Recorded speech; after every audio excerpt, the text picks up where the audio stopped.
First ever factory outlet Mukunda jewelleries KBHP Somajiguda Suchitra Hanamkonda Kothapet Chandanagar Khammam. నమస్తే ప్రదీప్ జోషి గారు. శ్రీమాత్రే నమః. సార్, ప్రత్యేకించి ఇంట్లో ఏదైనా నెగిటివ్ కానివ్వండి పాజిటివ్ కానివ్వండి జరుగుతుంది అన్నప్పుడు, లేదంటే ఏదైనా సలహా కావాలి అనుకున్నప్పుడు జ్యోతిష్ శాస్త్రుని సంప్రదిస్తూ ఉంటాం. ప్రతి ఒక్కరు కామన్గా చేసేది ఇది. అసలు నిజంగా మనం చూసుకుంటే మన జ్యోతిష్ శాస్త్రం చూసుకునే మనం పనులు ప్రారంభించడం కానీ, మన పేర్లు కానివ్వండి, ఈ మధ్యకాలంలో మన పుట్టుక కూడా దాన్ని చూసి మనం ఒక డేట్ని ఒక ముహూర్తాన్ని చూసుకొని కన్ఫర్మ్ చేసుకొని కంటున్న సిచ్యుయేషన్స్కి వచ్చేసాం. నిజంగా అంత అవసరం ఉంటుంది అంటారా? జ్యోతిష్ శాస్త్రం యొక్క ఇంపాక్ట్ ఏ విధంగా ఉంటుంది? ఒక ఇంటికి అవసరము అంటారా జ్యోతిష్యం అనేది? అంత ప్రభావం చూపిస్తుంది అంటారా అసలు? అంటే ఎస్పెషల్లీ అనేది ఏంటంటే సార్, తలరాత ఆల్రెడీ రాసే ఉంటుంది అని చెప్తూ ఉంటారు కదా, అలాంటి తలరాతని ఎదిరించడానికి ఇవి ఏమన్నా పనికొస్తాయి అంటారు అసలు? శ్రీ గురుభ్యో నమః. శ్రీమాత్రే నమః. ఒక ఇల్లు అంటే ఒక కుటుంబంలో ఒక ఇంటి పెద్ద ఉంటాడు, ఒక తాత, నానమ్మ, తల్లి, తండ్రి, మనవాళ్ళు, మనవరాళ్ళు, మళ్ళీ వాళ్ళ అన్నదమ్ములు, పెద్దమ్మ, పెద్దనాన్న, అంటే రక్త సంబంధం. తాతకు సంబంధించి పెద్ద తాత, చిన్న తాత అని మళ్ళీ అంటారు. మళ్ళీ ఇటు అమ్మమ్మకు సంబంధించి నానమ్మ అయిపోయింది, ఇంక నానమ్మకు సంబంధించి పెద్దమ్మ, పెద్దనానమ్మ, చిన్నమ్మ అని నానమ్మలు. మళ్ళీ తాతమ్మకు సంబంధించి కూడా చిన్న తాతమ్మ, పెద్ద తాతమ్మ అని చెప్పేసి చెప్తారు. అలాగే ఇటు అయిపోయి అత్తమ్మలు, మేనత్త, మళ్ళీ మేనమామలు, మళ్ళీ ఇటు అమ్మమ్మ వైపు కూడా మళ్ళీ వేరే వస్తారు. ఇదంతా కలిస్తే ఒక కుటుంబం. అయితే ఒక వంశవృక్షం అనేది ఒకటి ఉంటుంది. ఇప్పుడు జ్యోతిష్యము, శాస్త్రము ఏదైనా ఒకటి గుర్తుపెట్టుకోండి మేడం, ఇది ఒక్క భారతదేశంలోనే కాదు, మీరు ప్రపంచంలో ఎక్కడ పోయినా సరే యాన్సిస్టర్స్ యొక్క బ్లెస్సింగ్స్ కానీ, యాన్సిస్టర్స్ చేసినటువంటి పాపాలు కానీ వాళ్ళ వంశాలు భరించాల్సిందే. మీరు వేరే ఏ మతాలలోకి వెళ్ళినా, మత గ్రంథాలకి వెళ్ళినా ఇవి ఉంటాయి. యాన్సిస్టర్స్ చేసిన, మీ యాన్సిస్టర్స్ అలా చేశారు కాబట్టి మీకు ఇలా జరిగింది, మీ తాతలు అలా ఉన్నారు కాబట్టి ఇట్లా జరిగింది, మీ వంశంలో ఇది ఉంది, ఇవన్నీ ఉంటాయి.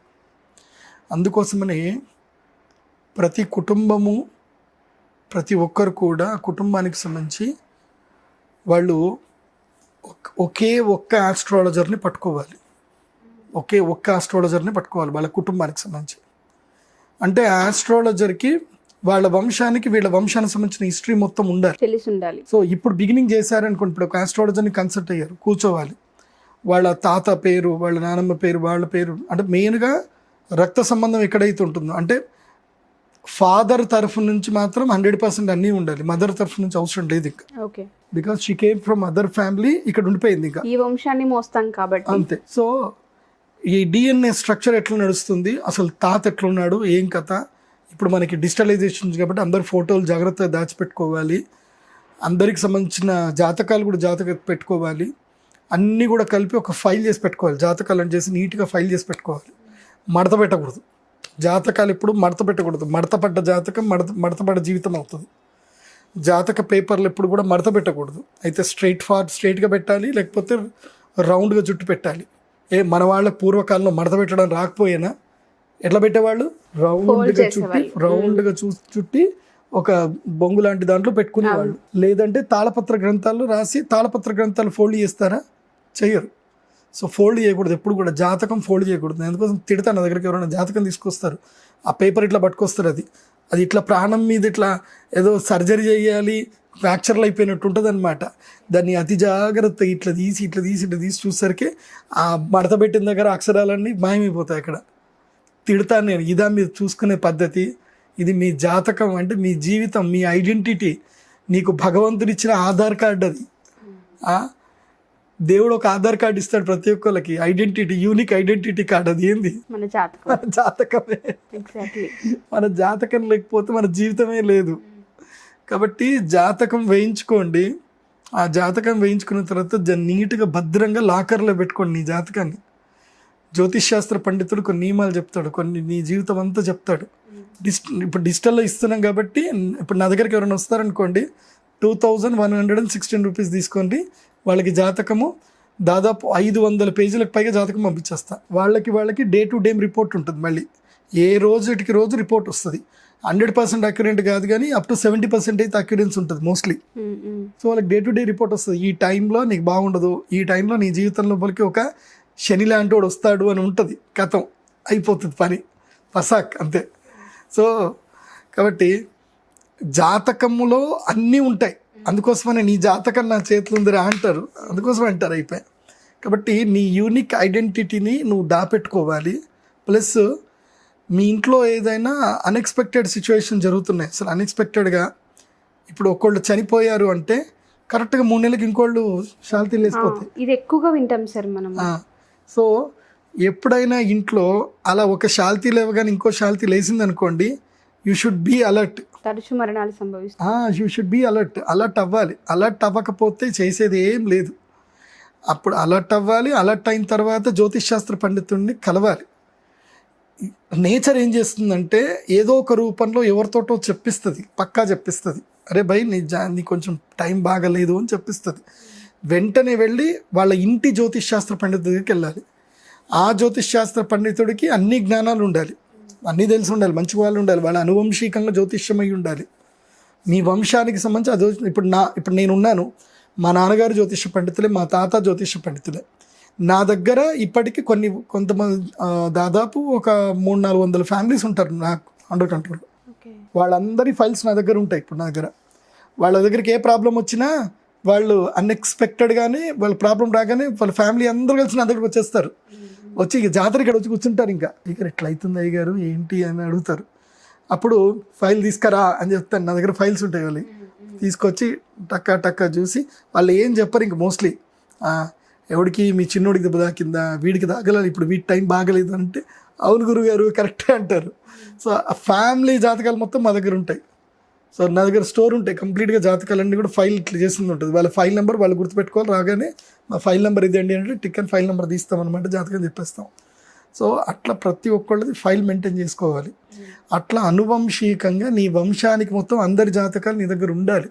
రాశి ఫలాలుగా చూపించుకోవడం, ఉగాది వస్తే డబ్బులు పోయినా పర్వాలేదు, ఉగాది రాగానే ఆ ఉగాది నెలలో పంతులకు సీజన్ అనమాట, జ్యోతిష్ శాస్త్ర పండితులకు సీజన్ ఉగాది రాగానే చైత్ర మాసంలో అందరు వచ్చేస్తారు, ఇంకా లైన్ కట్టుకుంటూ వచ్చేస్తారు.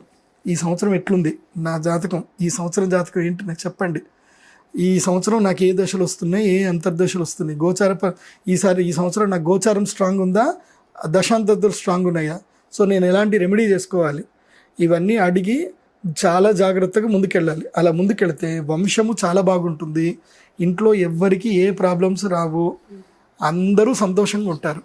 ఇప్పుడు మురారి సినిమా ఉంది కదా, మురారి సినిమాలో ఒకడు చనిపోయాడు, ఇంకోటి చనిపోయాడు, ఈ వంశంలో నెక్స్ట్ చనిపోయేది ఎవరు అని వాళ్ళకి టెన్షన్ పడితే అప్పుడు అందరు జాతకాలు ఇస్తే మురారి బాబేమ్మ అని చెప్పేది ఒకటి సీన్ వస్తుంది కదా, గుర్తుందా? ఆ సినిమాకి ఆ కాన్సెప్ట్ ఇచ్చిందే మా నాన్నగారు. సో అట్లా జరుగుతూ ఉంటాయిలే. సో కాబట్టి అనువంశిక శాపాలు ఏమన్నా సరే తెలుసుకోవాలి. నా దగ్గర కొంతమంది వస్తారు, మీకు అనువంశిక శాపం ఉందని అంటే వాళ్ళు కలవడానికి ఇష్టపడరు. అప్పుడు కుటుంబ సభ్యులు అందరూ కలవాలి, తెగలు ఎక్కడెక్కడికి పోయినా అందరూ కలవాలి, అందరూ కలిసి కూర్చొని పరిహారం చేయించుకోవాలి. దానికి అష్టమంగళ ప్రశ్న అని ఒకటి ఉంటుంది. అష్టమంగళ ప్రశ్న వేయించుకోవాలంటే మినిమం 5 లక్షల చేతిలో పట్టుకుని రావాలి. కేరళలో ఉంటారు అష్టమంగళ ప్రశ్న. కేరళలో ఒక జ్యోతిష్ శాస్త్ర పండితుడు ఉంటాడు, మంచి రిచ్ పండితుడు, నాకు మంచి మిత్రుడు. ఆయన ప్రతి నెల కృత్తికా నక్షత్రములో ఆయన శ్రీవారి దర్శనం చేసుకోవడానికి వస్తాడు. ప్రతి నెల ఆయన 11,000 రూపాయలు శ్రీవారిని దర్శనానికి రెడీ. ఆయన కృత్తికా నక్షత్రం రాగానే శ్రీవారి దర్శనం టికెట్ తీసుకుంటాడు, శ్రీవారి దర్శనం చేసుకొని వచ్చేస్తాడు. ప్రతి నెల వెళ్తాడు ఆయన. ఎందుకు వెళ్తున్నారు అంటే నా జాతకంలో ఈ దోషం ఉంది అని చెప్పి నేను ఆయన కూర్చొని మంచిగా మాట్లాడుకున్నాను కూడా. ఆయన ది రిచెస్ట్ ఆస్ట్రాలజర్. ఆయన నేనే మరీ తోపు అంటే నాకన్నా తోపు ఆయన డబ్బులు తీసుకోవడంలో. 1,00,000 రూపాయలు ఏంది ఇంట్లోకి రానియాడు ఆయన. జ్యోతిష్యం వక్తవ్యం వా, సంస్కృతం కొంచెం, జ్యోతిష్యం వక్తవ్యం వా తర్హి ఆగచ్చతు 1,00,000 రూప్యకాణి నిత్వ ఆగచ్చతు అంటే 1,00,000 రూపాయలు తీసుకొని రండి. ఇప్పుడు నేను కూడా 1,00,000 రూపాయలు తీసుకుంటా. ఎవరికి అష్టమంగళ ప్రశ్న తీసుకోవాలి అంటే ఇట్లా మరణానికి సంబంధించి తెలుసుకోవాలన్న ఏదన్నా సరే నిర్మోహమాటంగా తీసుకుంటాను. బికాస్ నీ జీవితం అక్కడ నేను చెప్పాలి, మళ్ళీ దానికి తగ్గ రెమెడీ నేను చేసుకోవాలి. అపమృత్యం ఏదైనా సంభవిస్తుంది అన్నప్పుడు అలర్ట్ అవ్వడానికి ఇవన్నీ అపమృత్యు ఉంటుంది, అఘాతం ఉంటుంది, తర్వాత గర్భానికి కూడా కొంచెం అడుగుతారు. ఎవరైనా ఇంట్లో ప్రెగ్నెంట్ అయితే కూడా వచ్చి అడుగుతారు, ప్రెగ్నెన్సీకి ఏదన్నా సమస్యలు ఉన్నాయా, మా వంశంలో ఎలాంటి వంశస్థుడు రాబోతున్నాడు, మా వంశోద్ధారకుడు వస్తాడా, లేకపోతే ఇప్పుడు శత్రువులు ఎక్కడో పుట్టరు, మన ఇంట్లోనే పుడతారు. అట్లా సో మా ఇంటికి శత్రువు వస్తున్నాడా, మిత్రుడు వస్తున్నాడా ఏంటి, ఇవన్నీ తెలుసుకోవాలి. కానీ నేనేమంటాను అంటే తెలుసుకున్న కన్నా మునిపే సంతానము కనాలన్న ఆలోచన వచ్చినప్పుడే జ్యోతిష్ శాస్త్ర పండితుల్ని కలిసి ఒక ప్రొసీజర్ తీసుకొని వెళ్ళాలి. లాస్ట్ టైం ఒక ఎపిసోడ్ లో కూడా మీరు చెప్పడం జరిగింది. నేను దానికి 1 లక్ష ఛార్జ్ చేస్తా. నీకు వంశోద్ధారకుడు వస్తున్నాడు కదా, నేను దానికి సంబంధించిన వర్క్ కరెక్ట్గా చేసి ఇవ్వాలి కదా నీకు. అండ్ నిర్మోహమాటంగా మాట్లాడాలి. అప్పుడు నేను ఏదైనా నీకు సిస్టమేటిక్గా నీ జీవితం చెప్పాలి. బికాస్ మన జీవితం అంటే ఏంటి, మన వంశోద్ధారకుడే కదా, మన పిల్లలే కదా. పిల్లలు సరిగ్గా లేరు అనుకుంటే ఎట్లా? ఇప్పుడు పిల్లలు ఆటిజం తోటి పుట్టారు, పిల్లలు దొంగతనం చేసే బుద్ధితోటి పుడతారు, మందబుద్ధితో పుడతాడు. అప్పుడు నీ జీవితాంతం నీకు శాపం అన్నట్టే కదా. నువ్వు ఎన్ని లక్షలు సంపాదించినా ఇంత వేస్టే కదా. So we're here to plan everything, we're to give the life style, we're here to give the, మేము లైఫ్ని డిజైన్ చేసిస్తాం. Okay, we're architectures. ఓకే, లైఫ్ని చక్కగా డిజైన్ చేసిస్తాము. ఆ విధంగా లైఫ్ని ఫాలో అయిపోవాలి. అందుకే నా దగ్గరకు వచ్చినప్పుడు ఇవన్నీ బుక్స్ ఉంటాయి కదా, నా దగ్గర కొన్ని బుక్స్ ఉంటాయి, 100 బుక్స్ ఉంటాయి నా దగ్గర. కొన్ని మంచి బుక్స్ ఉంటాయి అన్నమాట. వాళ్ళకి ఏ బుక్ నేను ఇవ్వాలో వాళ్ళకి బుక్ ఇచ్చి పంపిస్తాను. ఇప్పుడు నీ వెనుకుంది శ్రీమద్ భాగవత సంగ్రహం అని, అవన్నీ కూడా ఒక 20-30 బుక్స్ ఉంటాయి అన్నమాట. ఎవరైనా ప్రెగ్నెంట్ లేడీస్ వస్తే నేను ఆ బుక్ ఇస్తాను, అమ్మ ఈ పుస్తకంలో ఇవన్నీ కూడా చదవండి అని చెప్పి పంపిస్తాను నేను. ఎందుకోసమంటే వంశాన్ని కాపాడుకోవడం చాలా ముఖ్యము. అందుకోసమనే ఒక కుటుంబం అంటే అది ఒక వంశము. ఆ వంశము యొక్క ఐడెంటిటీ ఏంటి అంటే ఆ వంశస్థుల యొక్క జాతకాలు, ఫోటోలు కావు, ఆధార్ కార్డులు కావు, ఆస్తులు కావు. నీ ఆధార్ కార్డు ఏంటి? భగవంతుడు ఇచ్చిన ఆధార్ కార్డు ఏంటి? జాతకం. నీ జాతకం అదే యూనిక్ ఆధార్ కార్డు. అది ఎట్లాగైతే ఆధార్ కార్డులో నీ వేలు ఇంకోళ్ళతో ఎట్లా కంపేర్ కాదో, నీ కన్ను చెరప ఇంకోళ్ళతో ఎట్లా కంపేర్ కాదో, దేవుడిచ్చిన జాతకం కూడా ఇంకోళ్ళతో ఎప్పుడు కంపేర్ కాదు. కవల పిల్లలు అయినా సరే కంపేర్ కాదు. నా దగ్గరికి వచ్చారు 2 కవల పిల్లలు. ఒక అమ్మాయి ఏమో ఇక్కడ హైదరాబాద్లో ఉంటుంది, ఇంకొక అమ్మాయి యూకేలో ఉంటుంది. యూకేలో ఉండే అమ్మాయి ఏమో లవ్ ఫెయిల్యూరు, ఇక్కడ ఉండే అమ్మాయి ఏమో చాలా సిస్టమేటిక్ ఉండే అమ్మాయి. యూకేలో ఉండే అమ్మాయి ఏమో డబ్బులు విపరీతం ఖర్చు పెడుతుంది, ఇక్కడ ఉన్న అమ్మాయి డబ్బులు సంపాదిస్తుంది.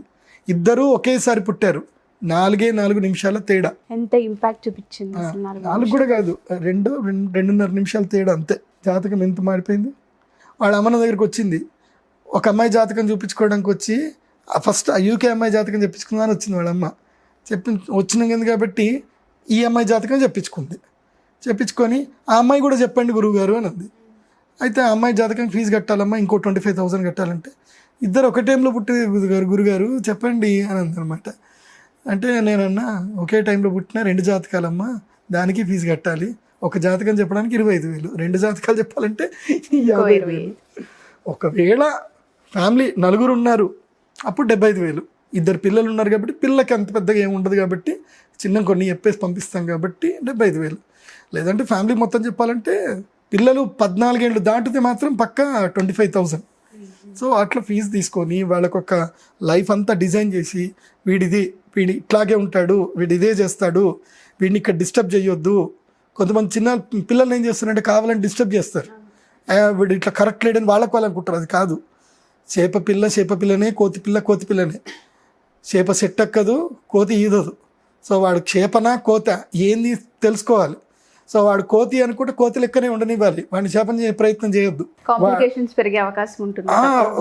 రివర్స్ పోతే గనక కొంతమంది జీవితంలో తండ్రి శత్రువు. నేను కొంతమంది జాతకాలు రాగానే చెప్తాను, నీ లైఫ్లో ఫస్ట్ ఎనిమి నీ ఫాదర్ ఏం చెప్తా, డైరెక్ట్ చెప్పేస్తా. ఏడుస్తారు, ఇక్కడ కూర్చొని ఏడుస్తారు. అవునండి మా నాన్న నాకు ఇష్టం లేకుండా పెళ్లి చేశాడు, ఈ దుర్మార్గుడితో ఉండాల్సి వస్తుందని ఏడుస్తారు చాలామంది. అట్లా. సో కొంతమందికి తండ్రి శత్రువు అవుతాడు, కానీ ఆ తండ్రికి తెలియదు తాను శత్రువు అవుతున్న విషయం తనకు తెలియదు. తన పిల్లకి మంచి చేస్తున్నా అనుకుంటాడు. నువ్వు అనుకుంటే మంచి కాదు, ఇక్కడ రావాలి నా దగ్గరికి వచ్చి నేను చెప్తా ఏది మంచి అని. ఎందుకోసమంటే నేను చెప్పేది ఏంటి, ఋషిప్రోక్తం, నా ప్రోక్తం కాదు. అది ఋషులందరూ ఇన్ని గ్రంథాలు రాశారు. ఎన్ని గ్రంథాలు? బృహత్పరాశర హోరాశాస్త్రము, ఇదిగో ఇది భావప్రకాశం అని చాలా అద్భుతమైన బుక్. ఇది సర్వార్థ చంద్రిక అని ఇదొక బుక్ ఉంటుంది. అండ్ ఇది యోగ వాసిష్టము, వశిష్ఠ రామ సంవాదం, ఇంకోటి జాతక మార్తాండము, ఇవన్నీ కూడా వ్యక్తి గురించి చెప్పేటివి, ఇవన్నీ కూడా. మళ్ళీ పరిహారాలు చెప్పేటి వేరే ఉంటుంది. ఈ రావణ సంహితలో పరిహారాలు ఉంటాయి. నెగిటివ్ ఎనర్జీని ఎట్లా ఓవర్కమ్ చేయాలి, మనిషికి చావు వస్తుందంటే ఎట్లా చేయాలి. మీకు విషయం తెలుసా, మా నాన్న చనిపోయినప్పుడు, మా నాన్నకి హార్ట్ అటాక్ వచ్చినప్పుడు, మా నాన్న బెడ్ మీద పడ్డప్పుడు నాకు మా అన్నయ్యకి పెద్దగా మాట్లాడవు. నేను మా అన్నయ్య కలిసి మా జీవితంలో మాట్లాడుకున్నది చాలా తక్కువ. ఈవెన్ నేను మీతో మాట్లాడినంత కూడా మా అన్నయ్యతో మాట్లాడలేదు. మా అన్నతో నేను మాట్లాడింది మొత్తం నా లైఫ్ టైంలో తీస్తే 1 గంట కూడా వెళ్ళదు. మా అన్నయ్య గురించి, అన్నయ్య బాగున్నావా, అంతకుమించి నేను ఎక్కువ మాట్లాడలేదు మా అన్నయ్యతోటి. మా అన్న నేను ఎప్పుడు సంభాషించుకున్నది కూడా లేదు. మా నాన్న బెడ్ మీద పడ్డాడు, తర్వాత వెంటిలేషన్ పెట్టారు, అన్నీ పెట్టారు. సేమ్ తారకరత్న సిచ్యువేషనే. మా నాన్నకు కూడా హార్ట్ అటాక్ వచ్చింది. తర్వాత మళ్ళీ హార్ట్ ఫంక్షన్ స్టార్ట్ చేశారు. యాజ్ ఇన్ బెడ్ అనమాట. అప్పుడు మా అన్నయ్య నన్నప్పుడు అడిగాడు, అరే ఇంత నేర్చుకున్నావు కదరా, లెక్కేయరా, నాన్నది ఎప్పుడుంది లెక్కేయరా అని అన్నాడు. నేను లెక్కేసి ఇంకా 5 రోజులు టైం పడుతుంది అన్నయ్య అన్న. అంతే. తెలుసుకున్నప్పుడు పండితుల లక్షణాలు. అక్కడ కొడుకు పని చేయడం. ఇంకా అక్కడ ఆ ప్రశ్న ఇచ్చినప్పుడు ప్రశ్నకు సమాధానం చెప్పాలి. అది మా అన్నయ్య అయినా ఎవరైనా సరే ప్రశ్న సమాధానం చెప్పాను. కానీ నాకు తెలుసు, అయినా సరే నేను మా నాన్న ప్రాణం కాపాడడానికి నేను నానా యాతన పడ్డాను. కానీ నాకు కొన్ని విషయాలు తెలుసు. ఎలా అంటే, కానీ నాకు అప్పుడు మెడికల్ నాలెడ్జ్ లేదు. అబ్బా, మెడికల్ నాలెడ్జ్ ఉంటే కొంచెం నేను మా నాన్నని కాపాడుకున్నట్టుండేమో. కానీ ఈ శాస్త్రాలు మాత్రం తెలుసు, కానీ మెడికల్ నాలెడ్జ్ లేదు. అది అక్కడ ఒక మైనస్ పాయింట్ అయిపోయింది నాకు. యమదూతలు దగ్గరికి రాకుండా ఉండడానికి ఒక యోగం ఉంది. గుర్తుపెట్టుకోండి, ఎప్పుడైనా మనము మరణం ఎప్పుడైనా సంభవిస్తే మంచి సమయంలో పోయేటట్టుగా మనం ప్లాన్ చేసుకోవచ్చు. అట్లా మా నాన్న అమావాస్య రోజు మా నాన్నకి హార్ట్ అటాక్ వచ్చింది. ఆయన అమావాస్య రోజు చనిపోవద్దని చెప్పి యమదూతల్ని ఆపడానికి నేను కొన్ని మంత్ర జపాలు, కొన్ని ప్రయత్నాలు చేశాను. We can hold. ఆ విషయాన్ని మనం చేయొచ్చు. మంత్రశక్తి కావాలి, దానికి చాలా బలం కావాలి. మా నాన్న పక్కనే శ్రీమద్ భాగవతము, నల్ల నువ్వులు చల్లి భాగవతం పెట్టి చాలా ప్రయత్నాలు చేశాను. రాత్రి పడుకుంటే, ఇంకా మా నాన్న కొన ఊపిరితో ఉన్నాడు. రాత్రి నేను అక్కడ హాల్లో పడుకుంటే, అప్పుడు నేను సబ్కాన్షియస్లోకి వెళ్ళిపోయిన తర్వాత నాకు యమదూతలు కనబడి, ఇంకెన్ని రోజులు ఆపుతావు సామి మమ్మల్ని, 4 రోజులైంది మీ ఇంటి పక్కనే కూర్చుంటున్నాం మేము, మీ నాన్న దగ్గరికి రానియట్లేదు నువ్వు అని చెప్పి నా పీక పట్టుకున్నారు వాళ్ళు. పీక పట్టుకుంటే ఇంకా అయిపోయింది అని చెప్పేసి అని అన్నారు.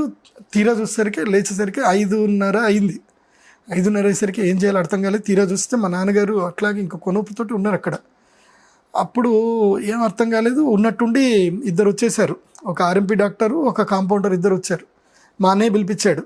ఏం సిచ్యువేషన్ అర్థం కావట్లేదు, 3 రోజుల నుంచి మా నాన్నగారు ఇట్లాగే ఉన్నారు అని చెప్పేసి అనిస్తే, ఆ కాంపౌండర్ వచ్చిన తర్వాత, ఆ కాంపౌండరు మా నాన్న లైఫ్ ఇచ్చిన వ్యక్తి అనమాట. ఆయన నన్ను చూసి, బుద్ధి లేదా నీకు, మీ నాన్న కనీసం ఆక్సిజన్ కూడా పెట్టారా, మాత్రం కామన్ సెన్స్ లేదా మీకు అని తిట్టాడు నన్ను. అని చెప్పి వాళ్ళు తీసుకొని అంబులెన్స్లో తీసుకొని మళ్ళీ హాస్పిటల్ తీసుకెళ్ళారు. సో హాస్పిటల్ తీసుకెళ్ళిన తర్వాత నాకు అప్పుడు గుర్తుకొచ్చింది. అంటే రోజు పొద్దున్నే మేము సంధ్యావందనం చేస్తాం కదా, ఏ నక్షత్రంలో పోతాడని మాకు తెలిసింది. ఈరోజే కదా అని చెప్పేసి అని పరిగెత్తుకుంటూ నేను హాస్పిటల్ వెళ్ళా. అప్పుడు మళ్ళీ మా నాన్నకి సెలైన్లు పెట్టడం, ఆక్సిజన్ పెట్టడం అని చేస్తుంటే నాకు మెడికల్స్ ప్రిస్క్రిప్షన్ ఇచ్చారు. ప్రిస్క్రిప్షన్ ఇచ్చి పోగానే అప్పుడు నాకు చెవిలో ఒకటి చెప్పినట్టు అనిపించింది, మీ నాన్నను వదిలొచ్చావా పిచ్చోడా అని అనేసరికి మళ్ళీ పరిగెత్తుకుంటూ మెడిసిన్ ఏం లేకుండా వెళ్ళిపోయి మా నాన్న పక్కనే ఉన్నాను. అదే టైంలో మా నాన్న ప్రాణం కళ్ళలోకి పోతుంటే నేను చూశాను. అదే టైంలో నేను నారాయణ నారాయణ అని గట్టిగా అరిచాను నేను. ఇది నా జీవితంలో జరిగిన యథార్థ సంఘటన. ఇది నేను యమదూతల్ని చూడడం జరిగింది. మా నాన్న ప్రాణం పోయేటప్పుడు ఆ ప్రాణాన్ని కూడా, జ్యోతిని కూడా నేను చూడడం జరిగింది కళ్ళ నుంచి. అందుకోసమే ఇవి ఏదైతే ఈ ప్రపంచంలో మన కంటికి కనిపిస్తుంది, ఏదైతే ఉందో ఇదంతా వాస్తవం కాదు. మన కంటికి కనబడకుండా వేరే డైమెన్షన్ వరల్డ్ ఇంకోటి ఉంది. అది ఆ డైమెన్షన్ వరల్డ్ మనందరినీ ఆడిస్తుంది, కంట్రోల్ చేస్తుంది. మనమంతా కూడా మూర్ఖులం మనమంతా. నిజం చెప్పాలంటే ఇది ఒక డ్రామాలో మనం ఆడుకుంటున్నాం. అప్పుడే ఏడుస్తాము, అప్పుడే నవ్వుతాము, అప్పుడే ఇది శాశ్వతం అనుకుంటాము. ఒక కొత్త ఫోన్ కొనుక్కొని ఆనందం అనుకుంటాము. ఒక నెల రోజుల తర్వాత ఆనందం కొత్త ఫోన్ ఉండదు, ఇంకో ఫోన్ చూసి దాన్ని ఆనందం అనుకుంటాం. ఏది ఆనందం, ఏది శాశ్వతం, ఏది అశాశ్వతం? ఏది తెలుసుకోవాలన్నా, జీవితం తెలుసుకోవాలన్నా, జీవిత మర్మం తెలుసుకోవాలన్నా జ్యోతిష్యం, జాతకం, జ్యోతిష్యం. నీ జీవితం ఏంటో తెలుసుకోవాలంటే నీ జాతకమే చెప్తుంది, ఇంకెవరు చెప్పరు. నీ జాతకం పెట్టుకొని గురువు గారి దగ్గర జ్యోతిష్ శాస్త్ర పండితుడి దగ్గర వచ్చి బుద్ధిగా కూర్చోవాలి. పెద్ద పెద్ద సినిమా హీరోలు, పెద్ద పెద్ద రాజకీయ నాయకులు నా దగ్గరకు వచ్చి మంచి మిత్రుల్లాగా ప్రశాంతంగా కూర్చుంటారు. డీజీపీ స్థాయి వ్యక్తులు కూడా మా దగ్గరికి వస్తారు, లేదంటే వాళ్ళ దగ్గర పిలిపించుకుంటారు. వాళ్ళు ఎంత హంబుల్గా కూర్చుంటారు తెలుసా. నాకు అప్పుడు అనిపిస్తుంది, చీడ మిడిమిడి జ్ఞానం ఉండి ఏ డబ్బులు లేకుండా అరవడాలు చేయడాలు అది కాదు. ఇది నిజంగా అంటే ఎంత గ్రౌండ్ టు ఎర్త్ ఉంటారు తెలుసా. ఎక్కడ ఏం ఎలా ఉండాలన్నది అసలు ఆయనేనా అనిపిస్తుంది. అలా అంతటి గొప్పటి వ్యక్తులు నేను చూశాను. ఒక ఫిల్మ్ స్టారు, ఎంత గొప్ప ఫిల్మ్ స్టార్ అయినా, కానీ ఆయన లేచి కాఫీ చేసి నా చేతికి ఇస్తే నేను ఆశ్చర్యపోయాను. నాకు ఆయన కాఫీ ఇవ్వడం ఏంటి అంటే అంత గౌరవం. నేను చిన్న పిల్లాడిని, ఆయన సినిమా ఎక్స్పీరియన్స్ అంత లేదు నా ఏజ్. ఆయన సినిమాలు చేసినంత కూడా కాదు నా ఏజ్. అట్లాంటి ఆయన కూడా విలువిచ్చి ఉంటే అది జీవితం అంటే. జీవితంలో గౌరవించడం నేర్చుకోండి, ప్రేమించడం నేర్చుకోండి, యాక్సెప్ట్ చేయడం నేర్చుకోండి, హంబుల్గా ఉండడం నేర్చుకోండి. ప్రతి ఒక్క వ్యక్తితోటి నవ్వుతూ పలకరించండి. మొదలు మీరే పలకరించడం నేర్చుకోండి. మీ జీవిత మర్మం ఏంటో జ్యోతిష్ శాస్త్ర పండితుడి దగ్గర కూర్చొని నేర్చుకోండి. జ్యోతిష్యం మూఢనమ్మకం అని అనకండి. ఆ జ్యోతిష్యం మూఢనమ్మకం అన్నవాళ్లే ఇప్పుడు ఆ జ్యోతిష్యానికి సంబంధించి రాశి ఫలాలు చెప్పించుకుంటున్నారు. ఆ రాశి ఫలాల ప్రోగ్రాం వాళ్లే పెట్టుకుంటున్నారు. వాళ్ళ ఆ జ్యోతిష్యం మూఢనమ్మకం అని మీకు చెప్పిన వాళ్ళే రాహుకేతులు వెళ్ళి పూజ చేసుకున్నారు. ఎవడైతే జ్యోతిష్యం మూఢనమ్మకం అని రాసిచ్చాడో వాడు జీవితంలో పడరాని కష్టాలు పడి ఇప్పుడు దాసోహం అని శరణు కోరితే ఆ శ్రీమన్నారాయణుడి యొక్క భక్తుడు సరే క్షమించాను పో అని అంటే మళ్ళీ ఇప్పుడు రాబోతున్నాడు మీడియా లోపలికి. గుర్తుపెట్టుకోండి, దేవుడితో చెలగాటం వద్దు, శాస్త్రాలతో చెలగాటం వద్దు. నువ్వు పుట్టక మునిపే దేవుడు పుట్టాడు. నీ తరతరాలు పుట్టక మునిపే, నీ విజ్ఞానం పుట్టక మునిపే శాస్త్రాలు పుట్టాయి. అవి మనల్ని నడిపించాయి, మనం వాటిని నడిపించలేదు. అది సూర్యుడు ఉన్నంత కాలము, చంద్రుడు ఉన్నంత కాలము, గ్రహాలు నడుస్తున్నంత కాలము మనకు తెలియని కాస్మిక్ ఎనర్జీ మన చుట్టూ ఉండే ఉంటుంది. ఎవరిని నవ్వించాలో, ఎవరిని ఏడిపించాలో, ఎవరిని ఓడించాలో, ఎవరిని తీసేయాలో, ఎవరిని బతికించాలో, ఎవరిని చంపేయాలో మొత్తం గ్రహాలు నిర్ణయిస్తాయి. మనం ఎవరం కాదు నిర్ణయించడానికి.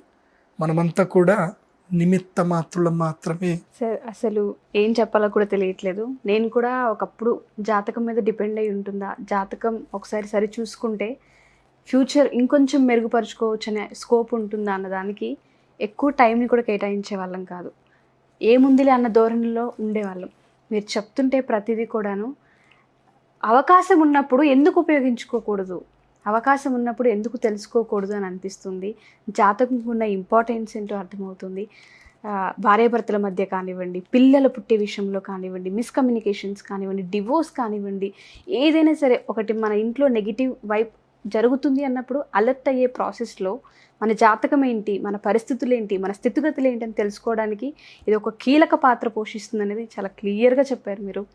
Thank you so much. ఒక్కటి గుర్తుపెట్టుకోండి, నీ జీవితంలో నువ్వు ఒక గురువుని ఎంచుకోవడానికి 100 చోట్ల తిరుగు, కానీ ఎక్కడైతే నీ జాతకం నప్పిందో ఒక గురువు దగ్గర ఆయన్ని మాత్రం పట్టుకో.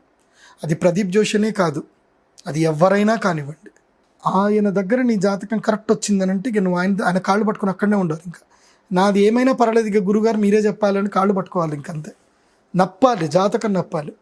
నా దగ్గర జాతకం నప్పలేదనుకో వెళ్ళిపోమని చెప్పేస్తా. నీ డబ్బులు నాకు వద్దు, నువ్వు నా బ్యాచ్ కాదు, నువ్వు నీ గురించి వేరే పండితుడు ఎక్కడ ఉంటాడు వెళ్ళు అని చెప్తాను. నా దగ్గర పట్టుకున్నోడిని నేను చెప్తాను, నువ్వు నన్ను ఫాలోగా, నేను చెప్పింది కరెక్ట్ ఉంటే నన్ను ఫాలోగా, నా దగ్గరనే ఉండి. ఇంకా ఏ కష్టమైనా ఏదైనా నాతో వచ్చి గొడవ పెట్టుకోవాలంటే నా ఇంట్లో కూర్చో చెప్పు, కానీ జాతకం నప్పలేదంటే పో. అందుకోసమనే జీవితంలో ఒకే గురువుని పట్టుకోవాలి, గురువు ఒక్కడే ఉండాలి. 10 మంది గురువులు పెట్టుకున్నావు అనుకో నువ్వు పిచ్చిరేసిపోతుంది, ఇంకేముండదు. నేను ఆ పండితుడి దగ్గరికి వెళ్తా, ఈయన దగ్గరికి వెళ్తా. నాకు అందుకోసం నా దగ్గరికి వచ్చి ఎవడైనా వచ్చి నాకు పలానా గురువు గారు అలా చెప్పారండి అని చెప్తే లేచి వెళ్ళిపో అని చెప్తాను నేను. నువ్వు ఆయనని కరెక్ట్ చెప్పినప్పుడు నువ్వు ఆయన దగ్గరనే కూర్చోవాలి, నా దగ్గర రావద్దు. You should not complaint on him. నేను అడుగుతాను, నువ్వు ఆయన చెప్పింది నీకు నప్పిందా అని అంటే నప్పింది అన్నాడు అనుకో ఫైల్ ఇచ్చేస్తా, నువ్వు ఆయన దగ్గరికి వెళ్ళు అంట. నేను చెప్పింది నప్పిందంటే నా దగ్గరనే ఉండు, ఒకే గురువు దగ్గర ఉండాలి. ఎందుకోసమంటే నీ జాతకాన్ని మేము పరిశీలిస్తూ ఉంటాం. మేమేం పెద్ద దేవుళ్ళం కాదు, మేము జాతకాన్ని పరిశీలించేవాళ్ళం. పరిశీలిస్తూ జాతకము పరిశీలించడము, నిన్ను కూడా లైవ్గా పరిశీలించడం, ఇవి రెండు క్రోడీకరించుకోవాలి. ఇవి రెండు చూసుకొని నీకు గైడ్ చేయాలి. ఒక సిచ్యువేషన్లో నేను గైడ్ చేసినప్పుడు ఏంటంటే నా దగ్గర తిప్పించుకోవడానికి వస్తారు తెలుసా, గురుగారు చాలా రోజులు అయింది, ఏమన్నా తిట్టండి గురుగారు, ఒక 4 తిట్లు తిట్టండి గురుగారు, ఏం అర్థం కావట్లేదు, ఏమన్నా ఐడియాలు నా స్థితిగతులు ఏందో చెప్తాను, కొంచెం తిట్టండి గురుగారు అని చెప్పి నా దగ్గర వచ్చి తిట్టించుకొని పోయే వాళ్ళు ఉంటారు. మళ్ళీ చూస్తే బయట పోతే మంచి గంభీరంగా ఉంటారు, ఓ 10-20 మంది పనులు ఉంటారు, కానీ నా దగ్గరకు వచ్చి తిట్టించుకొని పోతారు. అదో ఆనందం వాళ్ళకి. గురువు తిట్లు కూడా ఆశీర్వాదమే, అమ్మ తిట్లు కూడా ఆశీర్వాదమే. అందుకోసమే మాతృదేవో భవ, పితృదేవో భవ, ఆచార్య దేవో భవ అన్నారు. సో ఈ ముగ్గురు ప్రధానమైనటువంటి వాళ్ళ జీవితంలో. అతిథి ఎవరు అంటే నీ జీవితంలోకి వచ్చే నీ కొడుకు అతిథి, నీ ఇంటికి వచ్చే చుట్టాలు కాదు, నీ ఇంటికి వచ్చే నీ వంశోద్ధారకుడు నీకు అతిథి, నీ ఇంటికి వచ్చే నీ సహధర్మచారిని నీకు అతిథి, నువ్వు పెళ్లి చేసుకునే వ్యక్తి నీకు అతిథి. వీళ్ళు అతిథులు, చుట్టాలు కాదు అతిథులు. ఫస్ట్ వీళ్ళని గౌరవించాలి. వాళ్ళు బంధువులు, అతిథులు కాదు బంధువులు వాళ్ళు. సో అందుకోసం ఉపనిషత్తులు చెప్పారు ఈ వాక్యం, మాతృదేవో భవ, అమ్మ, తర్వాత పితృ, తర్వాత ఆచార్య. పుట్టినప్పుడు ఓనమాలు నేర్పించేది అమ్మ, చదువు నేర్పించేటప్పుడు తండ్రి, ఆ తర్వాత జీవితాన్ని 14 ఏళ్ల తర్వాత జీవితాన్ని నడిపించేవాడు ఇంటి ఆచార్యుడు, అంటే ఇంటి పురోహితుడు, ఇంటి జ్యోతిష్ శాస్త్ర పండితుడు. సో అందుకోసమే పురోహితుని, మీ ఇంటి పురోహితుడిని గౌరవించండి, మీ ఇంటి పురోహితుడి యొక్క బాగోగులు మీరు అడగండి. నేను మా నాన్నగారు చనిపోయిన తర్వాత పురోహితం మానేశాను నేను. ఎందుకు తెలుసా, మా నాన్న చనిపోయినప్పుడు, మా నాన్న బెడ్ మీద ఉన్నప్పుడు ఏ ఒక్కరు కూడా వచ్చి ఏదైనా నీకు ఫైనాన్షియల్ హెల్ప్ కావాలా అని నన్ను ఒక్కడు కూడా అడగలేదు నన్ను. నిజంగా మా నాన్నని వెంటిలేటర్ మీద మేము పెట్టుకొని ఉంటే బతికించుకునే వాళ్ళమేమో అని ఒక చిన్న ఆశ ఉండేది. మేము వెంటిలేటర్ మీద పెట్టించుకునే స్థితిలో లేకుండే. నా దగ్గర ఉండే డబ్బులు అన్నీ కూడా అయిపోయేంత వరకు కూడా మా కుటుంబ సభ్యులు డ్రామా ఆడారు. వాళ్ళ డబ్బులు ₹1 పెట్టలే. యశోద హాస్పిటల్లో ఉన్న రోజులు మొత్తం నేనే డబ్బులు పెట్టాను మా నాన్నగారికి. నా డెబిట్ కార్డులో ఉన్న డబ్బులన్నీ అయిపోయాయి. నేనప్పుడు నా దగ్గర అయిపోయినాయి అనేంత వరకు వాళ్ళు వెయిట్ చేశారు. ఎందుకోసం అంటే వీడి దగ్గర డబ్బులు ఉన్న రోజులు వీడిని మనం ఏం అనలేం. వీడి దగ్గర డబ్బులు అయిపోయినాయి అనుకో, ఇంకా వీడు ఏం చేయలేనివాడు అవుతాడు, అప్పుడు మనం స్టార్ట్ చేద్దాం అని. నా దగ్గర డబ్బులు అయిపోయిన తర్వాత అప్పుడు హాస్పిటల్ నుంచి అప్పుడు డిశ్చార్జ్ చేసేసుకొని ఇంకా వాళ్ళు డబ్బులు పెట్టలే. ఇంకా ఇట్లాంటి వాళ్ళు చాలా దుర్మార్గులు ఉంటారండి, కుటుంబంలో ఉంటారు. ఎందుకు మొన్న పాపం ఒక ఆవిడ వచ్చింది, ఆవిడకి పెళ్ళైపోయింది, భర్త, 2 పిల్లలు, వాళ్ళ తండ్రి చావు బతుకుల మధ్యన ఉంటే వాళ్ళ అమ్మ ఫోన్ చేసింది, ఏమోనే నాన్నకి ఇట్లా అయిపోతుంది, నాకేం అర్థం కావట్లేదు అని అంటే, పాపం అల్లుడు ఈవిడ కలిసి పరిగెత్తుకుంటూ వెళ్ళిపోతే వాడి కొడుకు నా దగ్గర డబ్బులు లేవు అని ఇట్లా కూర్చున్నాడు వాడు. పాపం ఆవిడ ఏం చేసింది, తీసుకెళ్ళి హాస్పిటల్ అడ్మిట్ చేసింది. దాదాపు ఆమె దగ్గర ఉన్న బంగారం మొత్తం కూడా పెట్టేసి తాకట్టు పెట్టి తండ్రిని బతికించుకోవడానికి ప్రయత్నం చేసింది. వాడి దగ్గర భూమి ఉంది, కొడుకు దగ్గర సంపాదించుకున్న భూమి ఉంది, కారు ఉంది, అన్నీ ఉన్నాయి. వాడు ₹1 ఖర్చు పెట్టలే. నా దగ్గర ఎక్కడున్నాయి, అన్ని లోన్లో ఉన్నాయి కదా అని వాడు. 2 కొడుకులు మళ్ళీ. ఆ కూతురు పాపం వెళ్ళింది. నిజంగా ఆమె అదృష్టం, మంచి భర్త దొరికాడు ఆమెకి. ఆమె బంగారం అంతా పెట్టిన ఆయన ఏమనలేదు, నోరు మూసుకున్నాడు. మొత్తం అయిపోయింది, ఆఖరికి చనిపోయాడు ఆయన. కానీ ఆమె ప్రయత్నం చేసింది, చనిపోయాడు. తర్వాత ఆస్తి పంపకాల లోపల, ఆ పంపకాలు జరిగేటప్పుడు ఈవిడ అంది, ఒరే నేను నాన్న కోసం 15 లక్షలు ఖర్చు పెట్టాను రా, గోల్డ్ లోన్ పెట్టాను, మీ అందరు తెలియంది ఏముందిరా అని అంటే, దానికి మాకేం సంబంధం, నువ్వు కూడా కూతురువే కదా, మేము చూసుకోలేదా నాన్నని, చిన్నప్పటి నుంచి మేము చూసుకోలేదా, నీ బొంద చూసుకున్నావు, చిన్నప్పటి నుంచి ఆడ చూసుకున్నాడు వాడు. ఓ 5 ఏళ్ళు అయింది వాడికి పెళ్ళై, 5 ఏళ్ళ నుంచి వీడు నాన్న చూసుకుంటున్నాడట. ఆయన రిటైర్మెంట్ డబ్బులు కూడా తీసుకొని వీడు చూసుకుంటున్నాడట. అది పరిస్థితి అనమాట. కానీ ఆవిడ నా దగ్గరకు ఏడ్చుకుంటూ వచ్చిన తర్వాత నేను అన్నా, అమ్మ మీరు మంచి పని చేశారమ్మా, మీ నాన్న చనిపోయిందని మీరు అనుకుంటున్నారు, కానీ తండ్రి ఎప్పుడు కూడా చనిపోడు, ఆత్మకి ఎప్పుడు మరణం ఉండదమ్మా, ఆయన బ్లెస్సింగ్స్ మీతో ఉంటాయి, మీరు ఓపిక్గా ఉండండి, మీకు మంచి జరుగుతుంది అని చెప్పాను. వితిన్ 6 monthsలో వాళ్ళ హస్బెండ్కి మంచి జాబ్ ఆపర్చునిటీ వచ్చి ఆన్ సైట్ మీద యూఎస్కి వెళ్ళాడు. శాలరీ మారిపోయింది, ఓ నెల శాలరీ అయిపోయింది. ఆమె పెట్టిన ఖర్చు 1 నెల శాలరీలో క్లియర్ అయిపోయింది. గోల్డ్ క్లియర్ చేసుకుంది, ఇప్పుడు యూఎస్లో వెళ్ళి మంచిగా సెటిల్ అయ్యారు, మంచి డబ్బులు వచ్చేసాయి, వాళ్ళ లైఫ్ టర్న్ అయిపోయింది. ఇంకా మంచి జీవితానికి ఒక మంచి పరిష్కారం, ఎంత పెద్ద ఇంపాక్ట్ చూపించింది. పితృదేవతలు ఇస్తారు, ఎప్పుడు గుర్తుపెట్టుకోండి, పితృదేవతలు ఇస్తారు. నాకు కూడా మా నాన్న చనిపోయిన తర్వాత నేను మా నాన్న కోసం ఏదైతే చేశానో నాకు తెలుసు అది. నా కోసం మా నాన్న నా పక్కనే ఉన్నాడు, ఇప్పటికీ నా పక్కనే ఉన్నాడు మా నాన్న. నాకు నమ్మకం ఉంది. నా లోపల ఉండి మాట్లాడిస్తుంది కూడా మా నాన్ననే. నేను 2014 మా నాన్న చనిపోయేంత వరకు నా దగ్గర ఇల్లు కూడా లేదు నాకు. ఇప్పుడు నా దగ్గర మంచి ఆస్తి ఉంది, సంపాదన ఉంది, మంచి పేరుంది. ఎవరిచ్చారు అంటే మా నాన్న ఇచ్చిన భిక్ష అది. ఎందుకోసమంటే నేను మా నాన్నకి నా పూర్తి సాయశక్తిలో నేను చేశాను కాబట్టి ఆయన నాతో ఉన్నాడు. అందుకోసమే పితృదేవతల అనుగ్రహం ఉండాలి. పుట్టినప్పుడే తల్లిదండ్రులను గౌరవించండి, పుట్టినప్పుడు అమ్మని ప్రేమించండి. మీరున్న అమ్మా నాన్న ఉన్నప్పుడే అమ్మ నాన్న విలువ తెలుస్తుంది. నాన్న లేకపోతే నాన్న విలువ తెలుస్తుంది. నాన్న ఉండాలి. Sorry sir, sorry, extremely sorry sir. చాలామంది మీ నాన్న విలువ తెలియదురా, చూసుకుంటారా మీ నాన్నని, ప్రేమగా చూసుకుంటారా. ఇప్పుడున్న జనరేషన్లో చాలా ఎక్కువగా చూస్తున్నాం సార్. మన దగ్గర ఉండి కూడా రోడ్ల మీద వదిలేస్తున్నారు తల్లిదండ్రులని. కాకపోతే మన నాన్న బతుకున్న రోజులు కూడా ఆయనకి మేము ఏం చూసుకోలేకపోయాము. అదొక బాధ. మనకు తెలుస్తుంది సార్ ఆ పెయిన్ ఏంటి అనేది. ఒక గుడి కట్టాడు మా నాన్న. మా నాన్న చనిపోయినప్పుడు కూడా నాకు బాగా గుర్తుందనమాట. ఆయన చనిపోయినప్పుడు శవం పక్కన కూర్చొని ఆయన ఇంతమందికి డబ్బులు ఇచ్చాడు, ఇన్ని పాడు పనులు చేశాడు, అంటే ఆయన గుడి కట్టి తప్పు చేశాడు, మమ్మల్ని చూసుకోలేదని అన్నవాళ్ళు కూడా చాలామంది ఉన్నారనమాట. అంటే అవి ఆ ఆత్మ ఎంత క్షోభించిందో అని కూడా నాకు అప్పుడప్పుడు బాధ అనిపిస్తూ ఉంటుంది అనమాట. అందుకోసం ఆయన జీవితాశయము ఆ గుడి కట్టాలని చెప్పి నా జీవితంలో నేను ఆ గుడి వెనుకనే పడ్డా. నేను కూడా ఆ గుడి కడతానే ఉన్నా, ఇప్పటికి కూడా అదే పని చేస్తూనే ఉన్నా. అందుకోసమే తల్లి తండ్రి ఉన్నప్పుడు వాళ్ళ విలువ తెలుసుకోండి. భార్య పోతే మళ్ళీ వస్తుందేమో, తల్లి పోతే రాదు. తల్లికి ఫస్ట్ గౌరవం ఇవ్వండి, తల్లికి ఫస్ట్ ప్రిఫరెన్స్ ఇవ్వండి. నో వర్డ్స్ సార్ చెప్పడానికి. Very emotional episode. చాలా విషయాలు నేర్చుకోవచ్చు ఇందులో. పేరెంట్స్ గురించి కానివ్వండి, పిల్లల గురించి కానివ్వండి, బిహేవియర్ గురించి కానివ్వండి, సిచ్యుయేషన్స్ గురించి కానివ్వండి. చాలా పెద్ద నాలెడ్జ్ ఇది. అండ్ మీ ఎక్స్పీరియన్స్ ఏదైతే ఉందో సార్, చాలామందికి అట్లీస్ట్ ఇప్పుడు మారడానికి ఒక చిన్న హెల్ప్ అవుతుంది ఆశిద్దాం. I'm extremely sorry sir. Thank you sir, thank you so much. శ్రీమాత్రే నమః.